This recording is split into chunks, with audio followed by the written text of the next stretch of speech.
आदाब, नमस्कार, जय हिंद, सत श्री अकाल। पेशे खिदमत है प्रोग्राम हमें भी है कुछ कहना। आज के प्रोग्राम में हम एक बहुत ही अहम मुद्दे पर बात करेंगे और शायद पहली बार ऐसा होगा कि हम जिनसे बात करेंगे हम उनका बाकायदा नाम भी लेंगे, क्योंकि हमने आज तक कोशिश यही की है कि जिससे भी हम मुखातिब कहते हैं बात करना, तो उनके हमने नाम नहीं लिए। नाम हम इसलिए नहीं लेते क्योंकि हम बहुत छोटे और मामूली से लोग हैं। हम डरते हैं, हमारा कोई लीगल प्रोटेक्शन नहीं है, क्योंकि हमें लगता है भी कभी कहीं कोई लीगल हो जाए तो हम उससे बचें। बोलते हम सच हैं, लेकिन सच में डर ज़्यादा लगता है। आज हम इसलिए नाम लेंगे क्योंकि बिल्कुल सीधी बात है और उसमें कोई किसी के खिलाफ बात नहीं है। एक फ़र्ज़ जो सरकार भूली हुई है वो सरकार को याद दिलाना है। उससे पहले मैं एक बात ज़रूर कहना चाहूँगा अपने वज़ीर आला और वज़ीर ख़जाना, वज़ीर आला यानी सीएम साहब और वज़ीर ख़जाना फाइनेंस मिनिस्टर दोनों साहब को, अपना भगवंत सिंह मान जी को और क्या नाम जी अपने फाइनेंस मिनिस्टर का मैं नाम भूल जाता हूँ, चीमा साहब।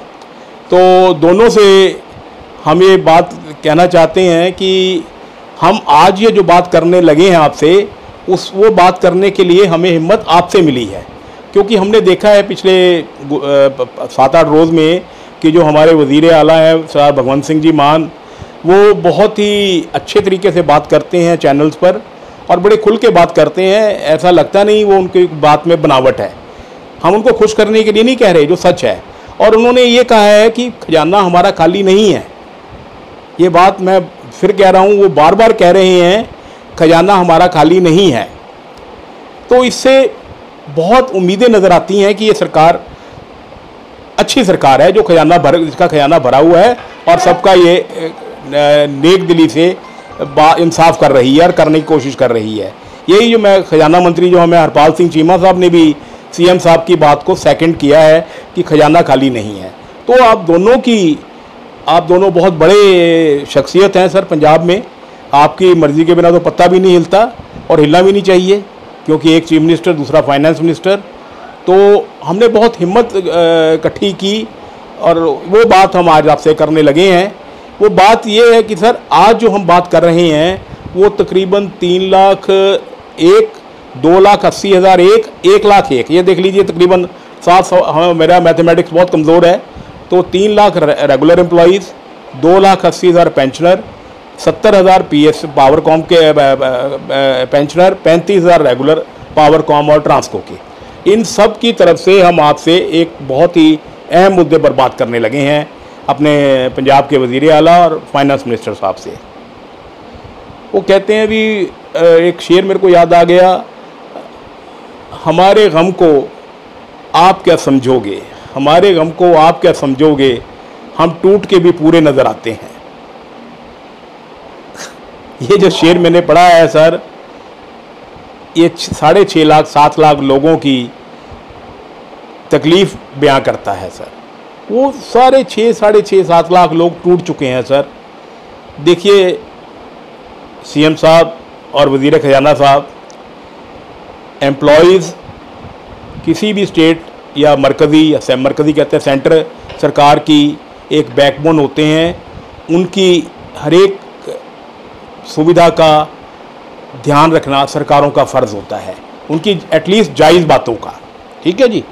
तो अब हुआ क्या, हमारे जो 7-7.5 लाख पेंशनर या रेगुलर एम्प्लॉइज़ हैं पंजाब में, जिसमें सारे डिपार्टमेंट आ गए, मैं तफसील में नहीं जाऊंगा, रेवेन्यू, पुलिस, बागवानी, पावर, माल, सब मिला लीजिए, जुडिशल ऑफिसर भी मिला लीजिए, जजेस भी मिला लीजिए, है जी, सेशन कोर्ट तक, वो सब इसमें शामिल हैं।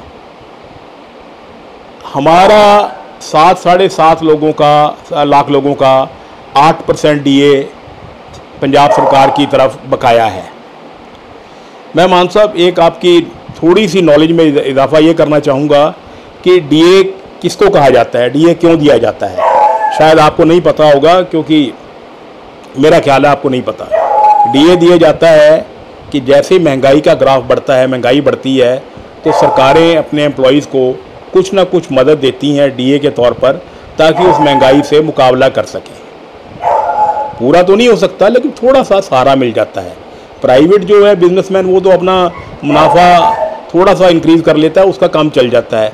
अब मुलाजिम जो हैं 3 लाख मैं कह रहा हूँ वो रेगुलर हैं और 35,000 पावरकॉम में है। 3,35,000 में से 85% एम्प्लॉयज़ ऐसे हैं सर, चाहे वो क्लास 4 से लेकर क्लास 1 तक लगा लीजिए, सुपर पोस्ट में लगा लीजिए, जो तनख्वाह पर उनकी ज़िंदगी चलती है। वो 15% कुछ लोग हैं जिनके अदर सोर्सेज हैं, वो आप समझ ही गए होंगे, हालांकि आप काम काफ़ी कर रहे हैं, लेकिन 15% लोग हैं अभी भी। तो 85% लोगों को वो डीए चाहिए जो बढ़ा हुआ है। एक कमाल की बात आप ये करते हो मान साहब, अच्छे आदमी होने के बावजूद भी आप दिवाली पे, पिछली दिवाली पे आपने डीए दे दिया और क्या भी तोहफा दे दिया, भीख दे रहे हो यार। वो उनका हक है सर, उन्होंने कमाया है। आप ऐसे देते हो कि जैसे हमें भीख दे रहे हो, खैरात देते हो, ये गलत बात है सर। मत सोचिए दिवाली शिवाली, इमीडिएटली दीजिए लोगों को। 8% उनका ड्यू है, उनका हक है। ये महंगाई बढ़ती है तो वो जो 85% रेगुलर हैं और जो पेंशनर हैं उनको भी जीने का हक है ना सर। अच्छा, अब एक और अहम अहम मुद्दा यही सारे एम्प्लॉयज़ और पेंशनर का, इसमें सब शामिल हैं। अच्छा, इनको सर आप ऐसे मत लीजिए, ये बहुत बड़ी पावर है सर। 7 लाख को में से आप 4 पे डिवाइड कर दीजिए, क्योंकि एक पेंशनर और एक रेगुलर एम्प्लॉय के साथ 4 वोटें हैं, तकरीबन 25 लाख वोटें हैं ये। और मान साहब और चीमा साहब एक बात ध्यान में रखिएगा, मैं आपको कोई धमकी नहीं दे रहा, आपको बता रहा हूँ, शायद आप भूल गए। जो हमारे पिछले वज़ीर ख़जाना थे, कट्टर ईमानदार, बहुत बड़े शायर, वो इतनी बुरी तरह से हारे, जो एक खैर सियासत में हार जीत बनी रहती है, उसमें कोई बात नहीं। आज चीमा साहब जीते हैं, कल हार भी सकते हैं, कोई बड़ी बात नहीं है। लेकिन उनकी हार पे जो जश्न मनाए गए, एम्प्लॉयज़ ने मनाए, वो शायद हिंदुस्तान में कहीं नहीं हुआ। वो वजह क्या थी?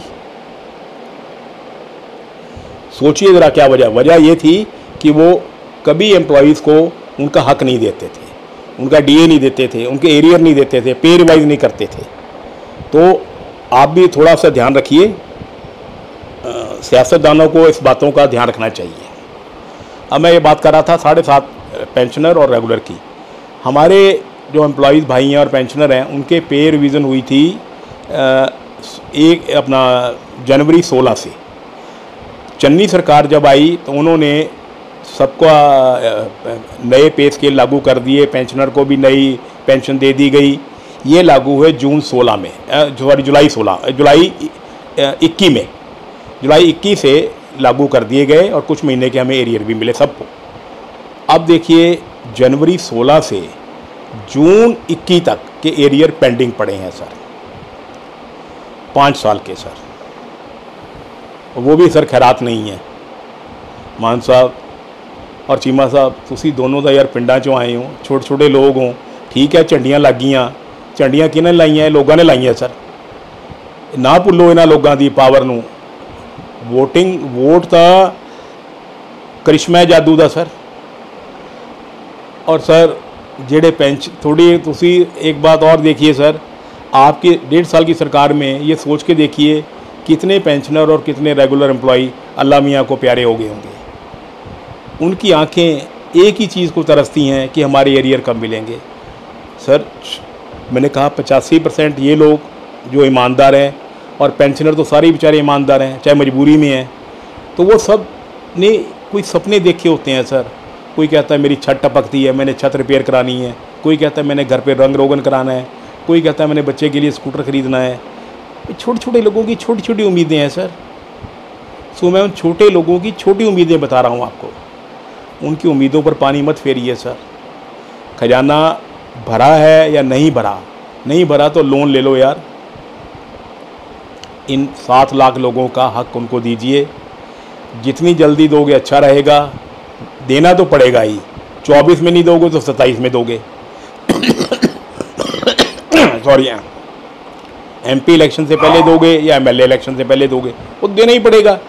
लेकिन जो चीज़ प्यार मोहब्बत से दी जाए, एक सदके, एक रवायत से दी जाए, एक अच्छा माहौल पैदा करके दी जाए, उसका एक अपना चार्म होता है, उसका अपना एक मज़ा होता है।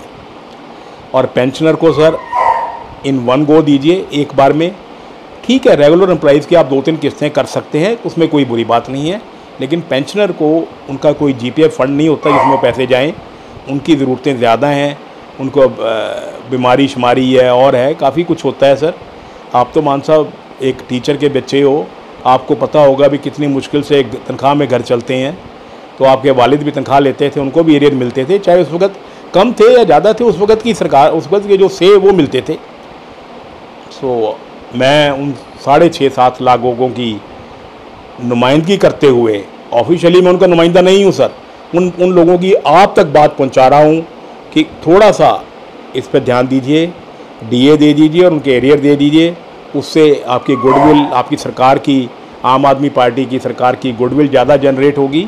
और ये मैं फिर दोबारा कह रहा हूँ, ये इन लोगों का हक है, कोई एहसान नहीं करोगे आप, ऐसा करोगे, देना तो है आपको, मैं चैलेंज कर रहा हूँ, देना तो पड़ेगा आपको, 2 साल ठहर के या 2.5 साल ठहर के, लेकिन एक अच्छे तरीके से दें, वो अच्छी बात है। मैं अपने एम्प्लॉयज़ से भी गुजारिश करूँगा कि इस वीडियो को ज़्यादा से ज़्यादा शेयर करें ताकि हमारी अच्छी सरकार थोड़ा सा अच्छा और काम कर सके। इसी के साथ बहुत बहुत शुक्रिया, थैंक यू सो मच, खुदा हाफिज़।